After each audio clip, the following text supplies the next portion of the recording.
असं जिवंत झाल्यासारखं वाटतं.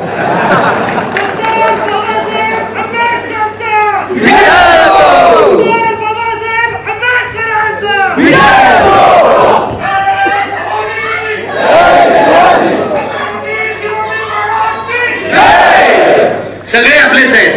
शिवाजी महाराजांपासून ते बाबासाहेबांपर्यंत, शाहू महाराज, फुले, सगळी आपली परंपरा आहे. सगळी आपली परंपरा आहे. संतांची परंपरा सगळी आपली परंपरा आहे, जी आज खेचून घेण्याचा प्रयत्न चाललेला आहे. मी तुम्हाला आज इथे सांगतोय, मी आमच्यावर जेव्हा हल्ला होत होता, खरं तर आता मी नॉर्मल झालोय घोषणांमुळे, नाहीतर तोपर्यंत त्या धक्क्यात होतो. ज्या क्षणाला हल्ला होत होता, ज्या क्षणाला गाडीच्या काचा फुटत होत्या, मागची काच फुटली तेव्हा असीमने माझ्या डोक्यावर हात ठेवला. त्यानंतर ही मुलगी गेली होती श्रुती, तिथं श्रेया, तिथं फ्रंट सीटला बसली होती. तिला आम्ही मागे डोकं तिथं खाली केलं, म्हणून आमची डोकी वाचली. आणि जोपर्यंत आमची डोकी वाचतील तोपर्यंत तुमचं काय खरं नाही हल्ले करा.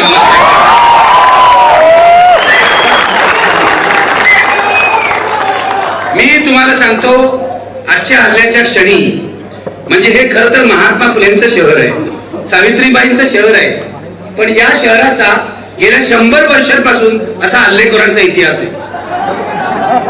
कलंक तर लावलाच आहे. तुम्हाला सांगतो, 1942 साली या शहरामध्ये आचार्य अत्र्यांची सभा उधळण्याचा प्रयत्न संघाने केला होता, हे लक्षात घ्या. आणि आपला ज्याला रामाची भक्ती करतात म्हणतात, त्यांचा नथुराम कुठल्या शहरातला आहे? तो या शहरातला आहे. माझं म्हणणं इतकंच आहे, या हल्लेखोरांना आचार्य अत्रे असं म्हणाले होते, आम्हाला मारणारे मेले, आम्ही जिवंत आहोत. मी एवढंच म्हणतो, त्याच्यात थोडा फरक करून, कारण मी अहिंसावादी माणूस आहे. आम्हाला मारणारे जिवंत राहोत आणि आम्ही जिवंत राहोत. ते मेले असं मी म्हणणार नाही, ते मरो मी इच्छा करणार नाही, तेही जिवंत राहोत. आणि मी आज तुम्हाला सांगतो, या सर्व हल्लेखोरांना डॉक्टर बाबासाहेब आंबेडकरांचं नाव घेऊन मी इथे सांगतो, मी माफ केलंय. हा माझा वारसा आहे. तुम्ही मला मारायला आलात, महात्मा फुलेंना मारायला आले होते रामोशी, तुम्हाला माहिती आहे. त्यांनी त्यांचं मनपरिवर्तन केलं आणि ते शेवट त्यांचं काम करायला लागले.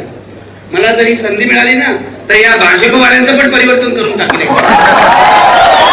तो माझा मार्ग आहे. असं काय करता? हा 7वा 8वा हल्ला आहे. म्हणजे माझ्या मनात ही, तुम्ही अंधश्रद्धा म्हणा, श्रद्धा म्हणा, काय म्हणा, 1979 साली माझ्यावर पहिला हल्ला झाला, नितीनला माहितीये. तेव्हाही माझ्या गाडीची मागचीच काच फोडली होती. मागच्या चाकाचं काय, मागच्या काचेचं काय आकर्षण आहे मला कळत नाही. मागून हल्ला, मागून उपस्कार, बेकड लोकांचा हल्ला. 7 हल्ले झाले, 7 हल्ले.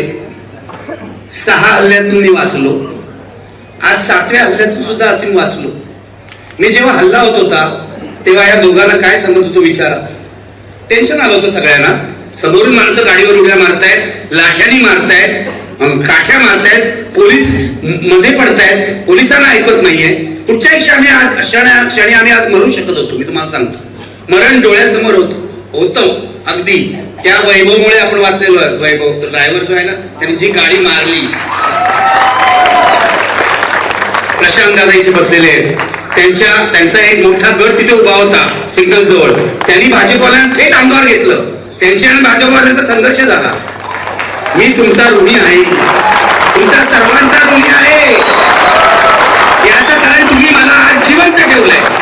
आणि जोपर्यंत निखिल वागळे आणि आमचे सगळे साथी जिवंत आहेत, तोपर्यंत फॅसिझमच्या लढाईत आम्ही आघाडीवरच राहणार. मारू शकता तुम्ही आम्हाला. दाभोळकरांना मारलं, पानसरेला मारलं, कलबुर्गीनं मारलं, आमच्या गौरी लंकेशला मारलं. तुम्ही कधीही आम्हाला मारू शकता, कारण आम्ही निहत्ते लोक आहोत. आमच्या हातात काही नाही. आमचं हत्यार हे प्रेम आहे, लक्षात ठेवा. तुम्ही कधीही आमचा जीव घेऊ शकता, पण माझ्या मनात एक विश्वास आहे. त्याचं लॉजिक मला कृपया विचारू नका, नाही तर त्यावरही वाद घाला.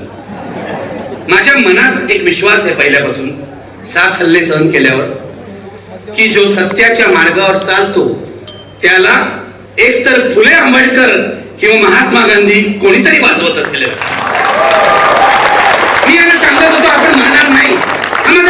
नितीन, तू मला अंधश्रद्धा म्हण, काही म्हण, पण ही माझी श्रद्धा आहे. आपण सत्याचं काम करतो. आपल्याला हे लोक मारू शकत नाही, आपल्याला जखमी करतील. आज आमची डोकीच फुटणार होती, काचा गेल्या सगळ्या केसामध्ये आणि अंगामध्ये, पण जगलो आपण, जिवंत राहिलो. आणि जोपर्यंत आम्ही जिवंत आहोत तोपर्यंत तुमच्याशी संघर्ष करणार. या भारताचा हिंदू पाकिस्तान होऊ देणार नाही.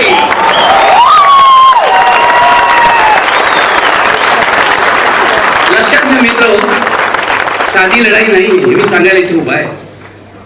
ही फॅसिझम विरोधातली लढाई आहे. आपण काँग्रेसशी संघर्ष केला असेल, पत्रकार म्हणून तर मी सगळ्यांच्या बद्दल बोललोय. दादा इथे बसलेले आहेत, दादांना माहिती आहे, तरी सुद्धा आमची प्रेम आहे, मैत्री आहे. हे लोक काँग्रेसवाल्यांवर किती टीका केली तर ते कधी खून करत नव्हते. आमचा राष्ट्रवादी सुद्धा पवार साहेबांनी किती टीका केली आहे. पवार साहेबांनी एवढी टीका केली आहे, पण पवार साहेबांसारखा सुसंस्कृत नेता उभ्या महाराष्ट्रात नाही. उभ्या महाराष्ट्रात त्यांची संस्कृती आणि यांची संस्कृती बघा. आज त्यांनी धमकी दिली आहे, निखिल वागळेला जिवंतपणी मुंबईत जाऊ देणार नाही, मारून टाका, तुमचा प्रश्न सुटेल. प्रश्न सुटेल तुमचा कायमचा, मारून टाका. मला पण आता कंटाळा आलाय. 66 वर्ष चालू आहे. कधीपासून मारताय तुम्ही मला? 1900 साल पासून. तरी तो कोणतरी मला, आमचे फुले आमचे आंबेडकर जिवंत ठेवतातच आहे, पण मारून टाका यार एकदाच. आणि एक निखिल वागळे मेला तर हजारो निखिल वागळे तयार होतील आणि या फॅसिझमचा मुकाबला करतील. हा हिटलरचा फॅसिझम आहे, लक्षात घ्या. ही साधी सुधी लढाई नाही, ही निवडणुकीची लढाई नाही. आम्ही कोणत्याच पक्षात नाही, पण पहिल्यांदा आयुष्यामध्ये गावागावात जाऊन आम्ही हे सांगतो आहोत की महाविकास आघाडीला विजयी करा. उद्या महाविकास आघाडी चुकली, त्याला जोडे मारू. आपलं कामच आहे ना, आपलं कामच आहे. पण हे भयंकर लोक आहेत, हे माफिया आहेत, हे गँगस्टर आहेत, हे फॅसिस्ट आहेत आणि यांचे 2 नेते आहेत. आज मला पोलिसांनी सांगितलंय, पोलिसांनी दिलं पत्र की तुम्ही आक्षेपार्ह बोलू नका. मी त्या इन्स्पेक्टरला विचारलं, आक्षेपार्ह या शब्दाची व्याख्या सांगा. कारण मी असं म्हटलं नमस्कार, तर तुम्ही म्हणणार आक्षेपार्ह आहे. व्याख्या तर सांगा तुम्ही. आता त्या सिनियर इन्स्पेक्टरला मी सांगतो, 4 तास आम्हाला डिटेन केलं, लक्षात घ्या, फसवून 4 तास डिटेन केलं असीमच्या घरी. माझं कसं होतं, मी स्वतःला शांत ठेवायचा प्रयत्नच करतो, पण मधून मधून उसळी मारते अशी. मग 2 वेळा मी त्यांच्यावर तुटून पडलो की तुम्ही आम्हाला सोडत का नाही. ते शेवटी आमच्या लक्षात आलं 40 स्पेशल बँडचे पोलीस होते, 40. मी म्हटलं चला आता बसा, आपण निघायचं. 40 पोलिसांनी आमची गल्ली अडवली, 40 पोलिसांनी. आणि एसीपी होते, वरिष्ठ सगळे होते आणि आम्हाला दुपारपासून फसवत होते की तुम्ही तिथे गेलात तर भाजपवाले तुमच्यावर हल्ला करतील. मग मी त्यांना सांगितलं ठीक आहे, तुम्ही येणार नाही ना आमच्या बरोबर. आम्ही चाललो, म्हणून मी चालायला लागलो. हे माझ्या बरोबर आले आणि मग पोलिसांच्या गाड्या मागून आल्या. हल्ला होणार आहे त्यांना माहिती होतं. पुणे पोलिसांना हल्ला होणार आहे माहिती होतं, कारण त्यांनी आम्हाला आधीच सांगितलं होतं की हल्ला होण्याची शक्यता आहे. पण पोलिसांनी सिनेमातल्या पोलिसांप्रमाणेच भूमिका बजावली. मी बघितलं, अख्खं महाराष्ट्रातलं पोलीस दल हे बीजेपीने विकत घेतलेलं. जे रश्मी शुक्लाला महासंचालक करतात त्या पोलीस दलाला काही नैतिकता राहत नाही. छोटे छोटे पोलीस आहेत ना आपले, सिनियर इन्स्पेक्टर, एसीपी, त्यांच्यावर माझा राहत नाही. बिचारे आपलेच असतात, बहुजन समाजातले असतात. वरतून दबाव येतो. मी म्हटलं हो आता फक्त 6-7 महिने राहिले, जेव्हा महाविकास आघाडी सत्तेत येईल तेव्हा तुम्ही पुन्हा टोपी बदलणार काय? 4 तास आम्हाला नजर कधी ठेवलं होतं, तर जरा पोलिसांची गंमतही केली ना. मग मला सिनियर इन्स्पेक्टर म्हणाले की तुम्ही आज प्रक्षोभक बोलायचं नाही. म्हटलं 66 वर्षाच्या आयुष्यामध्ये माझ्यावर प्रक्षोभक बोलण्याबद्दल एकही केस झालेलं नाही. एकेकाळी 55 खटले होते माझ्यावर, 55. त्याच्यातले बहुसंख्य डिफेमेशनचे होते किंवा कंटेम्प्ट ऑफ कोर्टचे होते. पण प्रक्षोभक बोलला, दंगल भडकवली असे खटले झाले नाहीत. आज पुण्यामध्ये जो माझ्यावर गुन्हा दाखल झालेला आहे तो सुनील देवधर याच्या तक्रारीवरून, ती मी त्या दिवशी सांगितलं ही कशी गाढवासारखी तक्रार आहे, पण पुणे पोलिसांनी त्याच्यातलं अॅट्रॉसिटीचं कलम काढून टाकलं.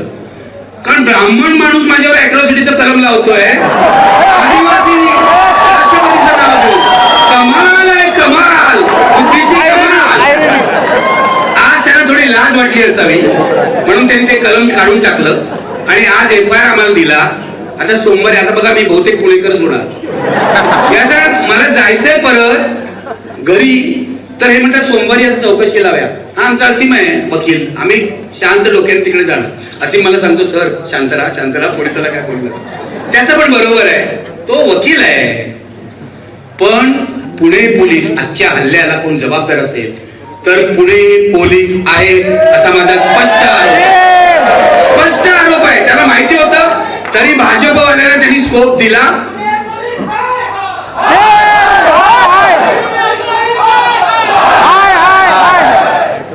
आता हळूहळू महाराष्ट्र पोलीस आहे असं म्हणायची वेळ सोडून द्या. वाट लावली हो या सगळ्या 3 चाकाच्या गाडीनी, वाट लावली आहे.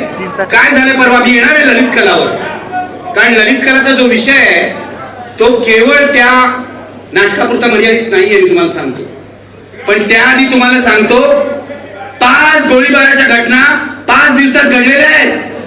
5 गोळीबाराच्या घटना. तो आमचा गणपत गायकवाड केबल ऑपरेटर, हा केबल ऑपरेटर होता 2009 ला, निवडणुकीला उभे केला राहिला आणि पहिलं काय तर IPL लोकमत बंद केलं त्यांनी. अशा माणसाला लोक मत देतात म्हणजे खरं म्हणजे लोकांना सुद्धा शरम वाटायला पाहिजे. मतदारांना 3 वेळा निवडून आला आणि हा म्हणतो शिंदेना मी 100 कोटीपेक्षा जास्त पैसे दिले आणि पोलीस स्टेशन मध्ये गोळीबार करतो. काय झालंय महाराष्ट्राचं? कोणीतरी आज म्हणाला महाराष्ट्राचा उत्तर प्रदेश बिहार होतोय नाही झाला. उत्तर प्रदेश बिहार झालाय. आता उत्तर प्रदेश वाले म्हणतील की आमचा महाराष्ट्र होतोय, लक्षात घ्या. एकेकाळी बुद्धिवंतांचा महाराष्ट्र आता बदमाशांचा महाराष्ट्र झालाय. आणि या फडणवीस, त्याच्यानंतर शिंदे आणि दादा पवार यांनी तो विकायला काढलेला आहे. झालं तो गणपत गायकवाड गोळीबार करून गेला. हे अजित दादा येऊन इथे एका शेख नावाच्या बिंदाला भेटले. आधी तो पार्थ पवार त्यांचा देवटा तो भेटला आणि पार्थ पवार कोणाला भेटला? गजा मारण्याला भेटला. पुण्यातल्या तुमच्या लोकांना सगळा तो इतिहास माहिती असणार, मी काय सांगायची गरज नाही. हे आजच का गुंडांना भेटतंय? मी तुम्हाला सांगतो, यावेळची महाराष्ट्राची निवडणूक सगळ्यात रक्तरंजित निवडणूक असणार आहे. सगळ्यात रक्तरंजित. रक्त नाही सांडायला पाहिजे. आपण आपलं गुंडांना पकडून द्यायला पाहिजे. या सगळ्यांना काय चालतंय ऐका जरा काय सांगतोय मी शांतपणे. CMO मध्ये मुख्यमंत्र्यांच्या ऑफिसामध्ये गुंडांना मॅनेज करायला एक पोलीस अधिकारी बसलेला आहे. हा बरोबर, माझे व्हिडिओ गुड. प्रदीप शर्मा नावाचा बदनाम पोलीस अधिकारी CMO मध्ये बसलेला आहे. त्याचं एकमेव काम आहे की या सर्व गुंडांना मॅनेज करणं. त्याला अजून ऑफिशियल पोझिशन नाही, तो OSD झालेला नाही, पण त्याला नेमलं आहे. आता प्रदीप शर्माचे उपद्व्या आमच्या फडणवीसांना काय पटत नाही. त्यांनी काय केलं, 2 दिवसापूर्वी या प्रदीप शर्मावर IT ची धाड घातली, इन्कम टॅक्सची धाड घातली. आतलं युद्ध आहे. कोणाचा बळी पडेल सांगता येत नाही. बघा, एकमेकाला मारणारच एक दिवस हे लोक पूर्णपणे मारणार आहे. इतकी घाणेरडी पातळी झाली यांची. मंत्रालयामध्ये गुंड जातात, व्हिडिओ काढतात, व्हायरल करतात आणि सर्व उद्योग करतात. तुमच्या पुण्यातल्या ज्या गँग आहेत ना, या बहुसंख्य गेल्या वेळेला राष्ट्रवादीसाठी काम करत होत्या, अजितदादासाठी. म्हणजे पुण्यातले तुमचे बादशाह होते अजितदादा. मग काय म्हणू, बरं अजित पवारांचं दादा म्हणून प्रेम केलं, बरोबर आहे, ठीक आहे. ओके, आता दादा रोहितदादा आहे. रोहितदादा आले, अरे वा.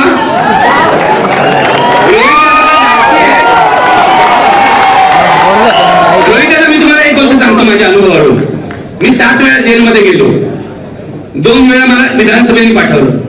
जेल एवढी वाईट जागा नाहीये, घाबरू नका.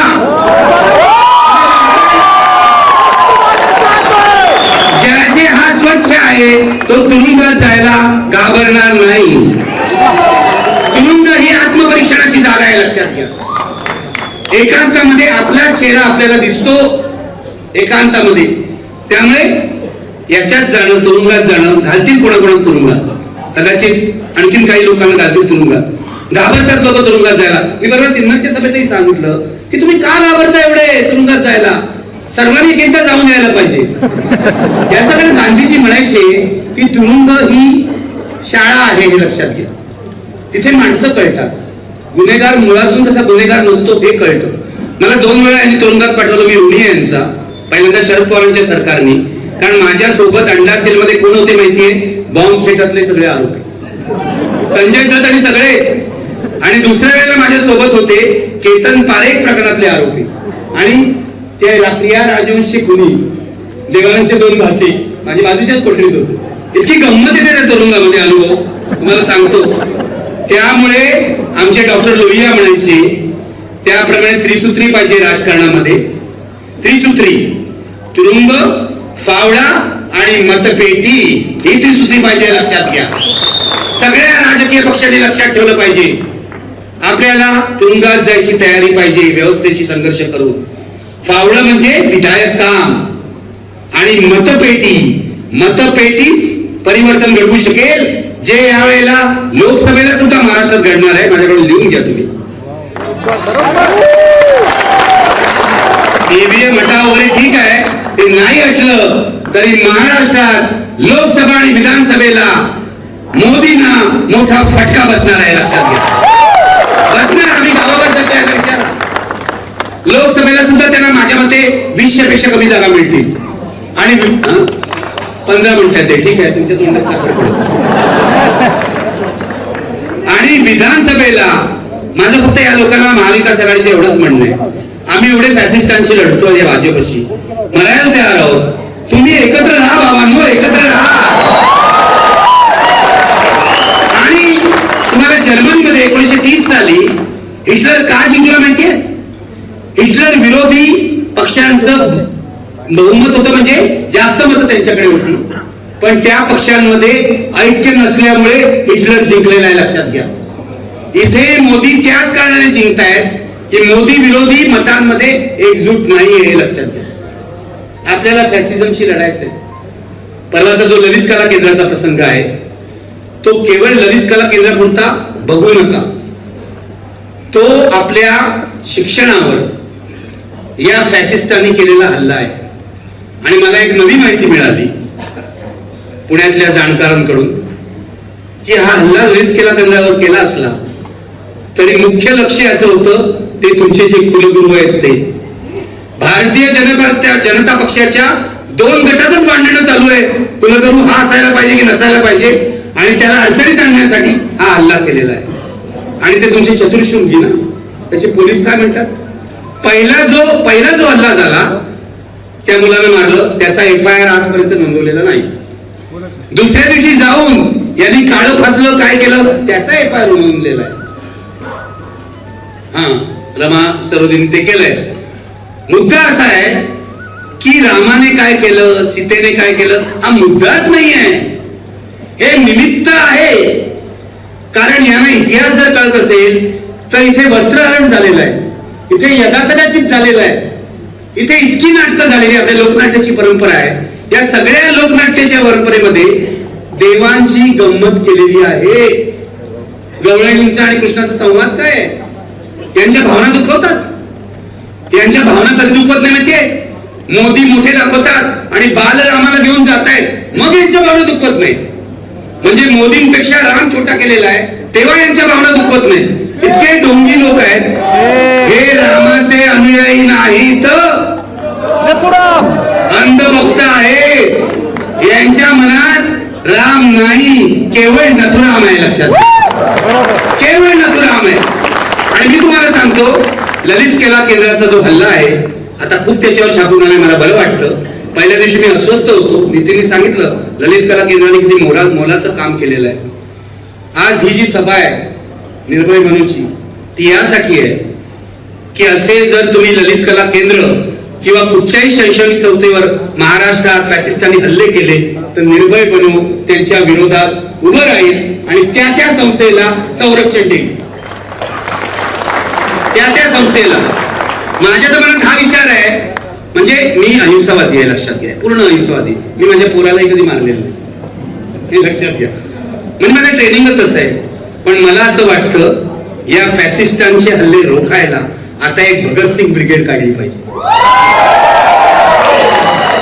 उगाच किंचाळू नका, म्हणजे जाऊन मारायचं ठोकायचं नाही. स्वसंरक्षणाचा अधिकार आहे.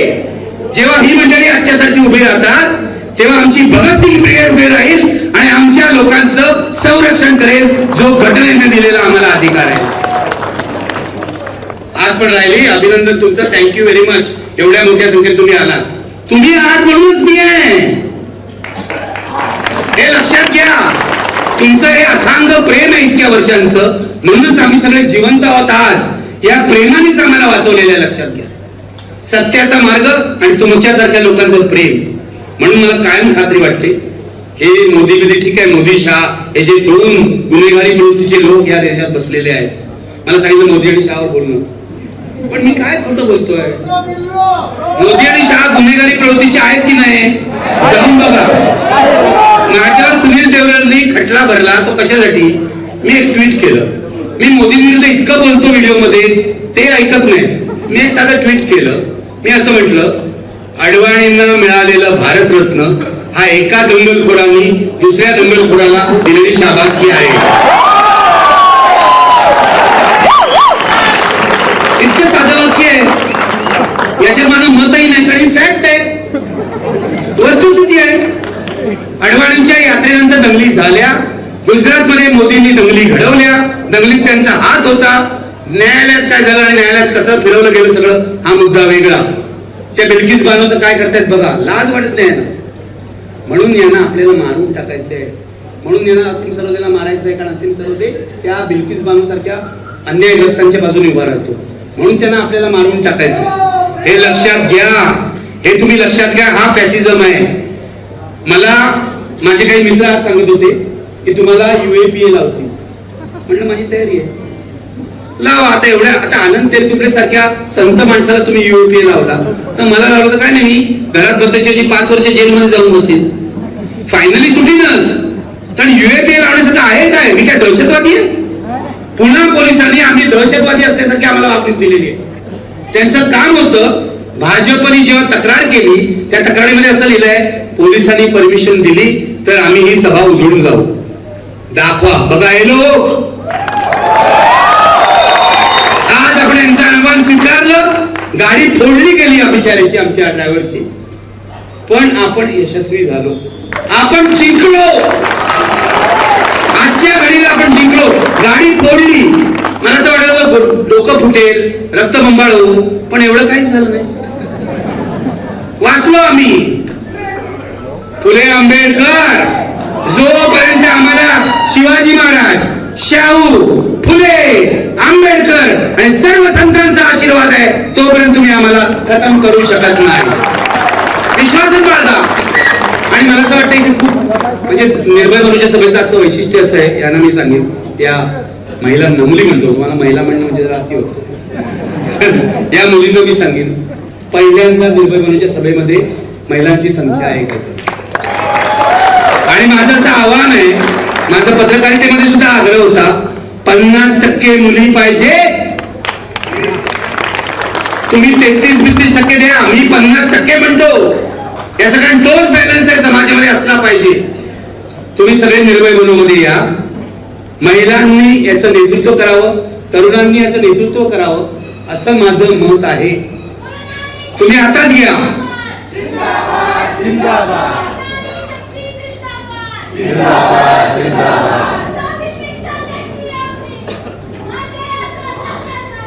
Very good. मुद्दा असा आहे की जे ललित कलामध्ये घडलं त्याची पहिली तुम्ही लक्षात घ्या. राम काय बोलला, सीता काय सिगरेट ओढलं वगैरे, खरं नाही, हे निमित्त आहे. ललित कलामध्ये नाही, पण पण यदा कदाचित जे नाटक होतं नवी मुंबईला विष्णुदास भावे सभागृहामध्ये सनातननी बॉम्ब फोडला होता. बॉम्ब. ललित कलावर हल्ला करणारी प्रवृत्ती आणि ही प्रवृत्ती एकच आहे. ललित कलावर हल्ला करणारी प्रवृत्ती आणि दाभोळकर, पानसरे, कलबुर्गी, गौरी लंकेश यांचा खून करणारी फॅसिस्ट प्रवृत्ती एकच आहे, लक्षात घ्या. तालिबानी प्रवृत्ती बरोबर आहे. सगळ्यावर नाही बोलू शकत आपण, जग छोट आहे. वेगळं भाषण ठेवा आणि 10,000 लोकांची सभा घ्या, मी येईन. कळलं का? आज नाही बोलणार, लोह्यावर बोलेन. मुद्दा हा आहे, मी तुम्हाला सांगतोय आणि हात जोडून सांगतोय. आज ललित कलामध्ये घुसले, आज आणखीन कुठे घुसले, आज मुसलमानांवर बुलडोजर फिरवले, कोणी काही बोललं नाही. हे लोक आज आम्हाला ज्या पद्धतीने मारलाय, तुम्ही बघितलं विश्वंभर कसे मारत होते आणि काय करत होते. पण मी म्हणतो की हे आपलं ट्रेनिंग आहे, हे ट्रेनिंग आहे. त्यातूनच कार्यकर्ता तयार होतो. पहिल्यांदा मी जेलमध्ये गेलो होतो इंदुताई केळकरांच्या अंग्रेजी हटाव मध्ये, आझाद मैदान जेलमध्ये 24 तास. मस्त अनुभव. अरे जेल कधी बघितलं नव्हतं, पहिल्यांदाच बघितलं. सत्याग्रहामध्ये जेलमध्ये गेलो आणि अनुभव आले. माझा मुद्दा एवढाच आहे की ही फॅसिस्ट माणसं ललित कलावर हल्ला करून थांबणार नाहीये. ही आपल्या घरात घुसणार आहे, ते लक्षात ठेवा. ही आपल्या घरात घुसणार आहे. कारण राम जन्मभूमी, राम मंदिर ज्या दिवशी झालं त्या दिवशी एका RSS वाल्याचा मला फोन आला, गलिच्छ शिव्या घातल्या नेहमीप्रमाणे, आणि म्हणाले एक दिवस तुमच्या घरात घुसून तुम्हाला धडा शिकवू. ही त्यांची हिंमत वाढलेली आहे. हे रामाचे वंशज वगैरे काही नाही, हे रामाचे व्यापारी आहे, ते लक्षात ठेवा. नाहीतर राम मंदिरा पाठोपाठ तो लोढा तिथे गेला नव्हता नसता. लोढा बिल्डर मुंबईचा गेलाय अयोध्येमध्ये. हजारो एकर जमीन त्यांनी खरेदी केली आहे आणि त्यातल्या जमिनीचा एक तुकडा अमिताभ बच्चननी 14 कोटीला घेतलाय. रामाचा वापर आहे. अदानी पण गेलाय ना, अदानी पण गेलाय बघा. अंबानी गेलाय ना थोड्या दिवसात. बघा, ऐका, मुद्दा हा आहे की राम एक मंदिर बांधायचं आणि त्याभोवती मार्केट उभं करायचं, रामाचा मॉल. हा धंदा आहे, हा धंदा आहे. श्रद्धेचा धंदा आहे, लक्षात ठेवा. या लोकांना धर्माबद्दल प्रेम नाही, यांना धर्म विकायचा आहे. इथे राष्ट्रपती म्हणतात आम्ही आदिवासी केली आणि त्या राष्ट्रपतींना साधं निमंत्रणही नव्हतं, त्याचा वारंवार अपमान केलाय. आणि हा सुनील देवधर मलाच सांगतो की तू राष्ट्रपतींचा अपमान केला म्हणून तुझ्यावर अॅट्रॉसिटी. काय बोलायचं आहे ना, काय बोलायचं. मित्र, माझी एवढीच शेवटी विनंती आहे, सगळे एकत्र राहूया. छोटे छोटे मतभेद विसरा. हात जोडून तुम्हाला सांगतोय, पूर्वगामी चळवळी बरोबर मी इतकी वर्ष काढली पत्रकार म्हणून. यशवंतरावांनी बेरजेचं राजकारण केलं. आम्ही सगळे वजाबाकीचं राजकारण करतो. आमच्या बरोबर 90% ज्याचा पट्टा आहे ना त्याला पण बाहेर पडतो. नाही तू बाहेर. इतके आम्ही शुद्ध ब्राह्मणी होतो सगळे, पूर्वगामी चळवळीतले लोक. माझं म्हणणं आहे मतभेद विसरा. काँग्रेस असो, राष्ट्रवादी असो, वंचित असो, सगळं. शिवसेना आपले उद्धव ठाकरे बदलले बरोबर. शिवसेना उद्धव ठाकरे ओरिजिनल बरोबर. ओरिजिनल निखिल वागळे ओरिजिनल, तसं ते ओरिजिनल. हे लक्षात घ्या. तर एकत्र राहूया. हिटलरशी लढाई आहे, मुसोलिनीशी लढाई आहे. जगातल्या सगळ्या हुकुमशांचा इतिहास काढून बघा. जेव्हा हुकुमशाह तिसऱ्या टर्मला निवडून येतो तेव्हा तो अधिक जाचक बनतो. पुतीनचा इतिहास पहा. बांगलादेशामध्ये अगदी जवळ आहे आपला शेख हसीनाचा इतिहास पहा. तिथे तुर्कस्तानमध्ये तिथल्या अध्यक्षाचा इतिहास पहा. अधिक सेन्सॉरशिप येणार. आणि तुम्हाला याची जाणीवही नाहीये की IT रूल तर यांनी केलेच, पण सोशल मीडिया सेन्सॉरशिपचं बिलही यांनी मंजूर केलेलं आहे. बहुमताच्या जोरावर पास केलेलं आहे. अजून इम्प्लिमेंट व्हायचं एवढंच. म्हणजे युट्यूब वरून आता जे आम्ही रवीश कुमार, अजित अंजुम सगळे करतोय ते एक दिवस बंद होणार. पण काळजी करू नका. आपला आदर्श भगतसिंगाचा आहे. आपण आणीबाणी बघितलेली आहे. आम्ही भूमिगत मार्गाने ही चळवळ चालू ठेवू. म्हणजे तुम्ही आता उगाच हिंसा वगैरे करणार नाही. जसा रेडिओ उषा मेहतानी स्वातंत्र्य आंदोलन चालवला तसा रेडिओ किंवा टीव्ही स्टेशन किंवा वेब पोर्टल आम्ही चालू आणि मोदी शहांची जुलमी हुकुमशाही हाणून पाडू हे लक्षात घ्या. निखिल वागळे आगे बडो म्हणतायत आपण असं म्हणूया बाबासाहेबांचा आशीर्वाद आहे. आपण शेवटी भाषणाच्या शेवटी एकच घोषणा देतो, जय भीम.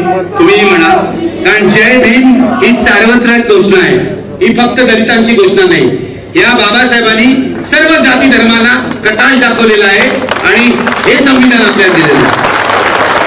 जास्त काय बोलणार नाही. खरं म्हणजे मला वाटलं ते आल्यानंतर मी थकलोय, पण इथलं सगळं बोलून हे काय देत आहे. अच्छा, ठराव करायचा. मला वाटलं काय चहा वगैरे असं असं केलं तर चहा देत. चहाची वेळ टळून गेली लक्षात. तर शेवटी फक्त एवढंच सांगतो, फुले आंबेडकर आपल्या पाठीशी आहेत, सावित्रीबाई आपल्या पाठीशी आहेत. या महाराष्ट्राची परंपरा पुरोगामी आहे, तो प्रतिगाम्यांच्या हाती जाऊ द्यायचा नाही. मी पत्रकारांना नेहमी सांगतो, तुम्हाला जर चांगली पत्रकारिता करायची असेल तर मरायला तयार राहा. मी तुम्हाला कार्यकर्त्यांनाही सांगतो की तुम्हाला जर खरं राजकारण, जनतेचं राजकारण करायचं असेल तर बेलो तरी बेअत्तर ही भावना मनात बाळगा, तर काहीतरी परिवर्तन घडेल. खूप तरुण कार्यकर्ते आहेत सर्व पक्षांमध्ये. त्यांना सांगतो, सत्तेच्या खेळात बसू नका. सत्तेचा खेळ आहे, मला माहिती आहे, तो करावा लागतो. पण हल्ली सत्तेच्या खेळात फार रुतलेत कार्यकर्ते. बाहेर पडा, लोकांसाठी काम करा. लोकांसाठी काम कराल तर लोकांच्या मनात जाल आणि तुम्ही जिंकाल. तेव्हा शेवटी पुन्हा एकदा आठवण देतो तुम्हाला आणि थांबतो की यावेळी हरवायचं आहे कुणाला? मोदी शहाला आणि महाराष्ट्रामध्ये महायुतीला. म्हणा, कुणाला हरवणार? कुणाला हरवणार? हे लक्षात ठेवा, हे लक्षात ठेवा, हे लक्षात ठेवा. आणि मतदान करताना त्या ईव्हीएमचं काय होईल मला माहित नाही. ईव्हीएम बदलायला पाहिजे वगैरे सगळं बरोबर आहे, मला हे मान्य आहे. इंडिया आघाडीने जसा ठरावही केला होता की त्याच्यावर काहीतरी तुम्ही पेपर ट्रेल वगैरे द्या, ते इलेक्शन कमिशनने मान्य केलेलं नाही. आणि इलेक्शन कमिशन मोदी शहाला विकलंय, पूर्ण विकलं गेलेलं आहे. नाहीतर शिवसेना आणि राष्ट्रवादी काँग्रेसचा असा निर्णय आलाच नसता. लेजिस्लेटिव्ह मेजॉरिटीच्या जोरावर कोणी पक्ष निर्णय पक्ष ठरवतो का? आजपर्यंत असं झालेलं नाही. असा निर्णय आलाच नसता. तेव्हा मित्र, खूप वेळ घेतला तुमचा, पण या किती हल्ले झाले तरी मागे हटू नका. नाही, बस झाला, आता मी पण दमलोय. बस झालं ना, एवढा मार खाल्ला आणि बोललो, जरा डबल झालं ना. असं काय करताय? ऐका, मगाशी काय बोलले, ऐका ऐका ऐका. मगाशी असीम सरोदे काय बोलले, ही आमची एक छोटी सभा होती, ती भाजपवाल्यांनी मोठी केली. मी त्यांचा आभारी आहे, मी त्यांचा आभारी आहे. ते आपल्या नादी लागले नसते तर आपलं एवढं सगळं प्रसिद्धीच झाली नसती. मी त्यांचा आभारी आहे. पण पुढची सभा जेव्हा कधी तुम्ही लोक घ्याल, मला माहित आहे पुण्यातलं सगळ्यात मोठं मैदान कुठचं आहे. जे कुठचं असेल ते पुण्याच्या सगळ्यात मोठ्या मैदानामध्ये पुढची निर्भय बरोबरची सभा झाली पाहिजे आणि तुम्ही जबाबदारी घेता.